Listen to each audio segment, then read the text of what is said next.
Delegates. The delegate from Scott, Delegate Kilgore. Mr. Speaker, ladies and gentlemen of the House, House Resolution number 3, you should have it on your desk or on your iPad or computer.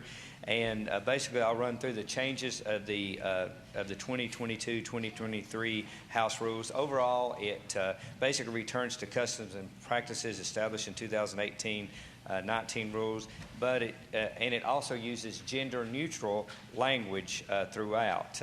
The new provisions are outlined in the rules. Under Rule 4, it allows our Speaker to take all reasonable precautions to ensure safety of its members, employees, and guests. Two-thirds vote majority required to hold session by electronic communication means. And language from Rule 85 has been truncated and moved to Rule 4, giving our Speaker the maximum latitude on remote voting policy by stating simply it's the policy of the House of Delegates under the direction of the Speaker to take all reasonable precautions to ensure the health, safety, and welfare of every member, full and part-time employee, page, intern, visitor, and guest of the Virginia House of Delegates. And I have it from a pretty reliable source that he's going to be very lenient in that policy. Rule 39B is new language regarding resolutions related to changing the rules of the House. The new language basically addresses a situation, and it says that no resolution shall be to consider that would have the effect of bypassing the process by which the rules of the House may be changed. And we all know that the rules of the House of Delegates, you put, we read it so many days, and we're going to continue that practice. Rule 49, it allows Senate bills on first reading to be in a pro forma calendar, and that's just going to speed up the process of the House. And this also adds another category of legislation that can be advanced on the pro forma calendar, namely those are House bills with Senate amendments. On Rule 54A, members refer to each other as delegate when addressing each other during 4 sessions. And Rule 75, the new language here is permissive rather than mandatory. It deals with the Senate amendments that are ruled not germane.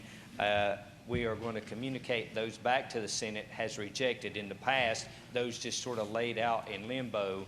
And so this would be we would go ahead and communicate that to the Senate so that they could act accordingly, and it would just have the same, I guess it would just be, they would just consider that as a House amendment. And finally, Rule 23A, we removed the specifics of harassment. The policy of harassment is already in place. We've already adopted that policy. All that language is in our policy.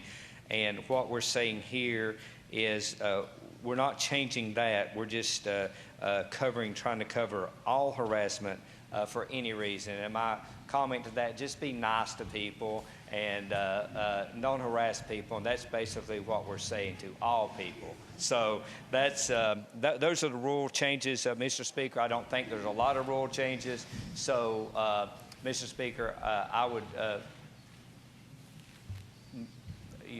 move that we adopt the rules. Mr. Speaker. The delegate from Fairfax, Delegate Simon. Mr. Speaker, rise for parliamentary inquiry. Gentleman will state it. Mr. Speaker, members of the House, we just elected a Speaker of the House, although we haven't yet adopted any rules, including Rule 2, which is the method of electing the Speaker. I would ask the Chair, what rules are we, before we adopt this resolution, what rules are we operating under at this moment? What governs our actions right now? House will be at ease. I'd hope the gentleman will come tell us.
Thank you.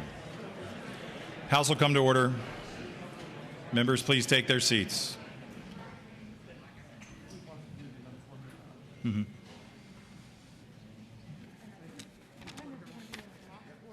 Where is he? Oh. Mr. Speaker, I apologize. When I referenced the bill, I neglected to mention there are floor amendments. Hold on. I apologize, Mr. Clerk. So in response to the gentleman, I believe we are of one mind that we are proceeding via custom and practice at this moment. I believe that was the ruling of the previous speaker, and the gentleman, the delegate from Fairfax, Delegate Simon. The gentleman will state it. Mr. Speaker, I would ask that should our terms, although we're about to adopt rules that will for 2 years and that are adopted an even number of years, should for some reason our terms be short of the full 2 years, if a court were to order new elections or something like that, when we came back as a new body, would we have to adopt new rules following another election of the House of Delegates? I think much like a court is does not like to give advisory opinions about things that may happen in the future. I believe the discussion we had at the rostrum here from the clerk was that there being an intervening election, it would be at least likely that any new body with an intervening election could set its own rules. Thank you, Mr. Chairman. Thank you, Mr. Speaker. The clerk will report an amendment. Mr. Speaker, floor amendments offered by Delegate Simon. There are 5. I'm not aware if they're in IHOD, so I'm going to read them. They're short. Amendment number 1, offered by Delegate Simon, on line 78.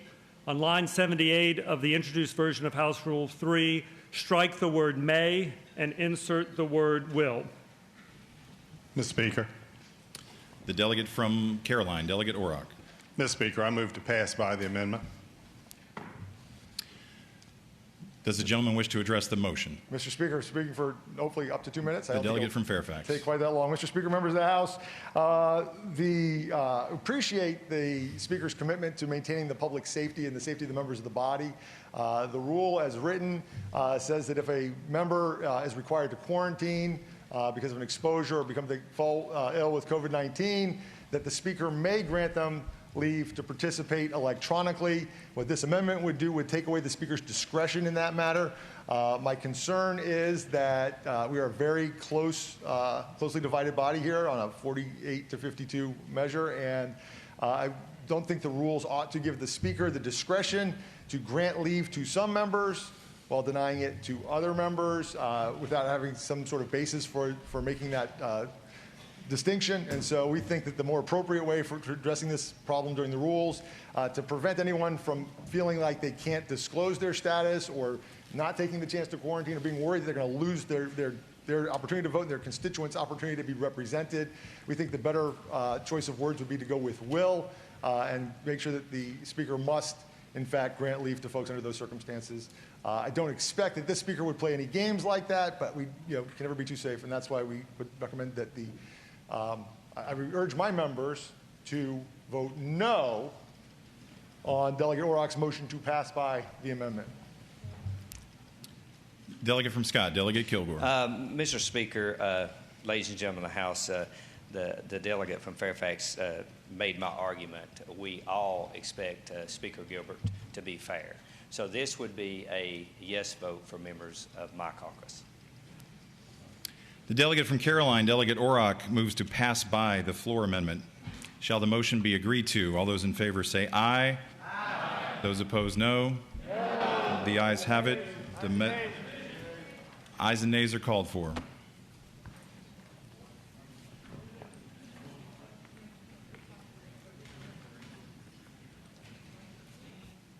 Shall the motion to pass by the floor amendment be agreed to?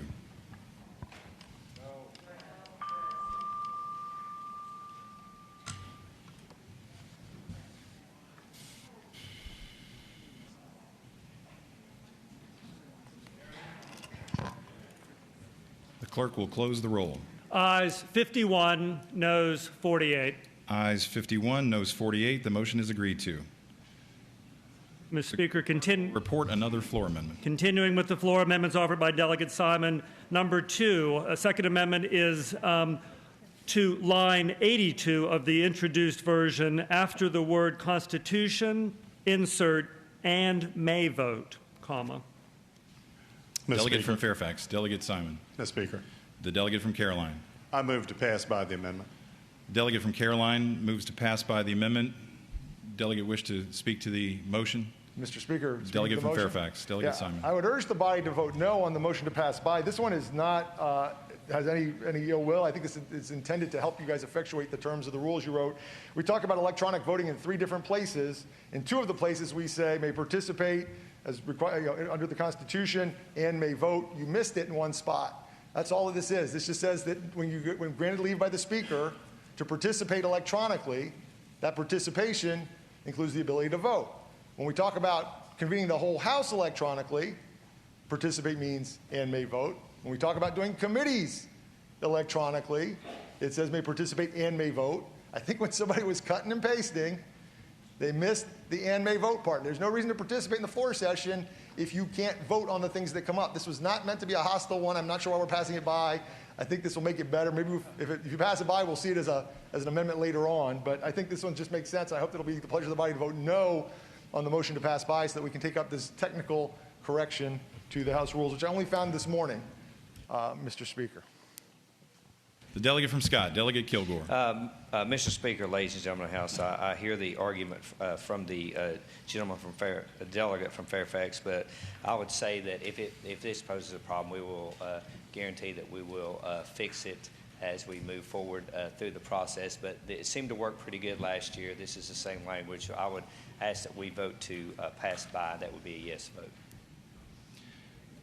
The delegate from Caroline, Delegate Orrock, moves to pass by the floor amendment. All those in favor say aye. Aye. Those opposed, no. The ayes have it. The motion is agreed to.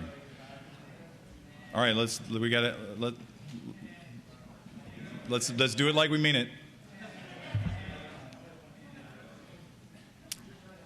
The motion is agreed to. Continuing with the amendments offered by Delegate Simon, 3rd amendment is on line 87 of the introduced version. After the word House, strike by a 2/3 majority.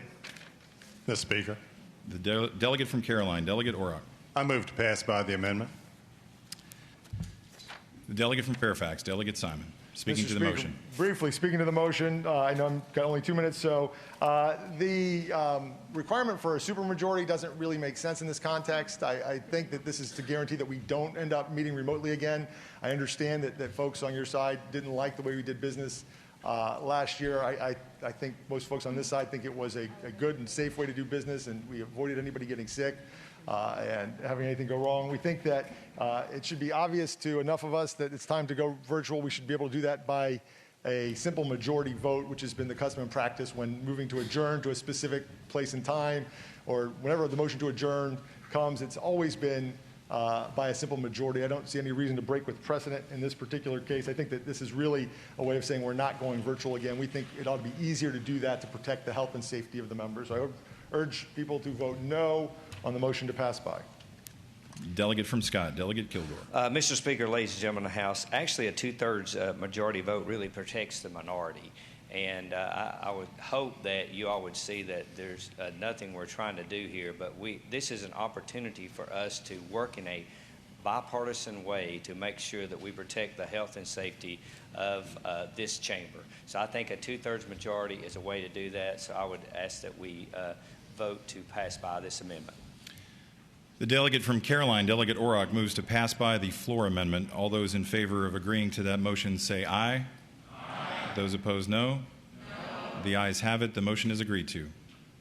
The clerk will report another floor amendment. The 4th amendment offered by Delegate Simon, line 119 of the introduced version of House Rule 3, after the word meeting, insert. Any member granted leave by the Speaker to participate in a floor session via electronic means will be entitled to participate in committee meetings via electronic communications means. The delegate from Caroline, Delegate Orrock. I move to pass by the amendment. Delegate from Fairfax, Delegate Simon. Mr. Speaker, briefly speaking to this, this is another one of these, and I hope that what we'll hear from the majority leader is that we don't need this because you guys promised this would never happen. But let me just go ahead and explain what it is that we're trying to be worried about. The language in the Rule 4 gives, similar to the way that the Speaker has discretion to grant leave to folks that are in quarantine or need to be away for public health reasons for floor sessions, it grants the same discretion to committee chairs. So the idea of this additional language in the amendment was so that we didn't have to worry about 16 different committee chairs getting 16 different opinions about who is eligible to participate electronically or not. So this was to give some uniformity to the process. If the Speaker said you could participate by electronic means, every committee chair ought to respect that decision and allow you to participate by electronic means. If it's not the desire, if it's the desire to pass by the amendment and not adopt it, I would certainly love to hear the majority leader assure us all that in addition to the Speaker, who said to be very liberal and a nice guy about granting leave, that all 16 committee chairs will have a similarly friendly and understanding attitude, and we won't use this as a way to look for the right quorum or deprive folks of a vote on a committee. Thank you, Mr. Speaker. The delegate from Scott, Delegate Kilgore. Mr. Speaker, I can give that assurance. We're not going to be doing that. And I would encourage a yes vote on the motion to pass by. The delegate from Caroline, Delegate Orrock, moves to pass by the floor amendment. Those in favor of agreeing to that motion will say aye. Aye. Those opposed, no. No. The motion is agreed to. The clerk will report a floor amendment. And the final amendment, number 5, offered by Delegate Simon, on line 341 of the introduced after the word harassment, insert, on the basis of race, sex, color, national origin, religion, sexual orientation, gender identity, or expression, age, or against otherwise qualified persons with disabilities that extends to the public and to persons engaged with or employed by the legislative branch. Mr. Speaker, The delegate from Caroline, Delegate Orrock. I move to pass by the amendment. The delegate from Fairfax, Delegate Simon. Mr. Speaker, members of the House, we heard the majority leader explain this is sort of no big deal. We just all got to be nice to each other. And I honestly wish it was just that simple, right? That we could just all agree to be nice to one another.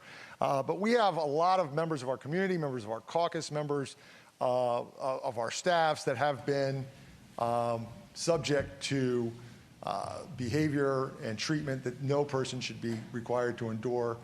It is often directed at the basis of things like their race, their religion, their sexual orientation, their gender identity and expression. And so we think it's really, really important that we explicitly state those bases and that we make sure that the policy that's to be adopted, so the rule doesn't set the policy. The rule requires the policy to be adopted, and it says that the policy you adopt must address harassment on these bases. And again, it might be nice to say we'll just all be nice to one another, but we have folks that want to make sure that they can be safe and free from harassment when they enter this building, when they come to do their jobs, when they come to represent their constituents. And I wouldn't want to see a policy that left any of those categories out for any reason. And so this is really a statement of our values. And I know that we always get the ayes and nays, but I think you will see on this one, should you all vote for the motion to pass by, we all are going to go up on the board. And I think this will be the difference between some of us voting for these rules or not. This is a really important issue. I hope that it will be the pleasure of the House to vote no on the motion to pass by. The delegate from Scott, Delegate Kilgore. Thank you, Mr. Speaker. Let me assure the members that the policy is already in place, and we are not going to change that policy.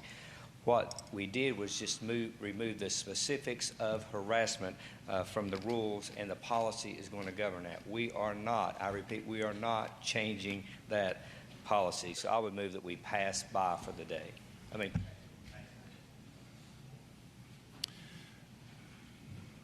The delegate from Caroline, you already did it, right?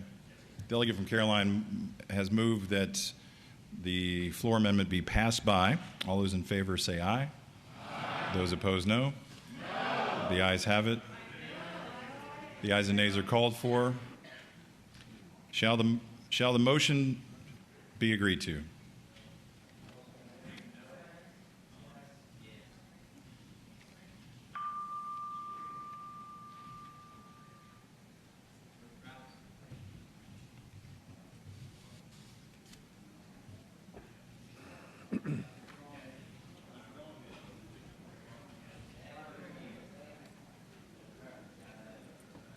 The clerk will close the roll. Ayes 51, noes 48.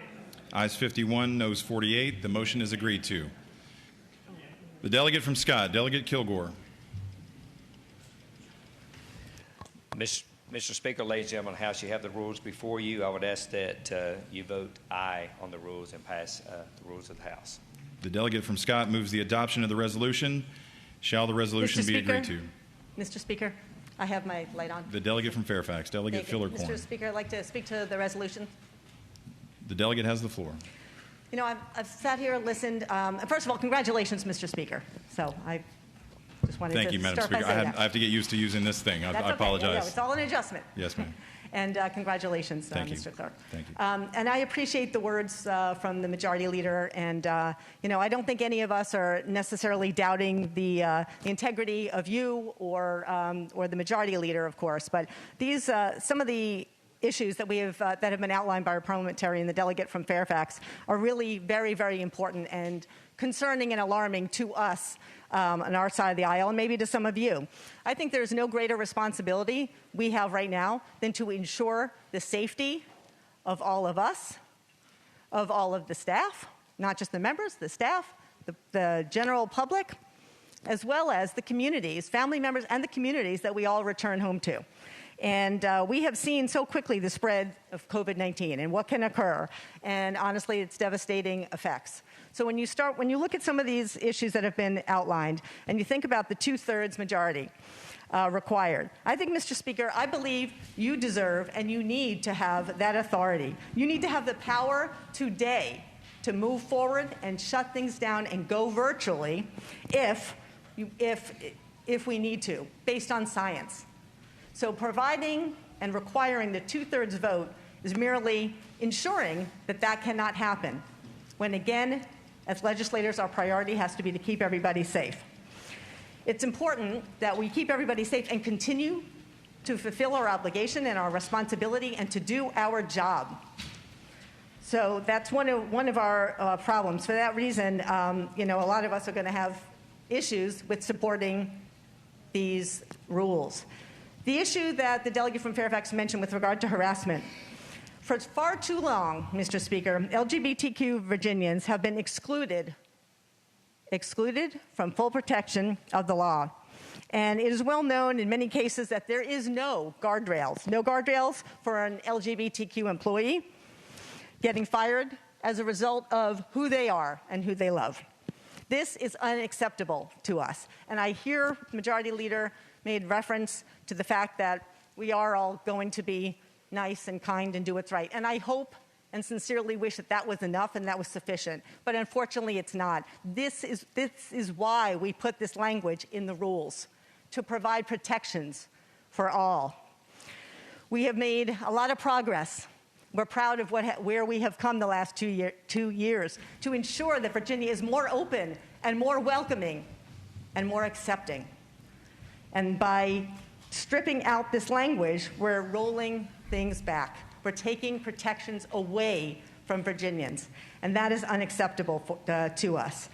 So for those reasons, and there's a couple of others, those are the top reasons, I'm afraid I'm not going to be able to support these rules, and I think you will see that there will be others that share my concern. We want to work with you. We want to move things forward, but we have to stay true to who we are. We have rules here and amendments that we have made and offered that would make that difference. And I wish you would consider our amendments, but in absence of that, I'm sorry, I'm not going to be able to support those rules. Thank you, Mr. Speaker. Shall the resolution be agreed to?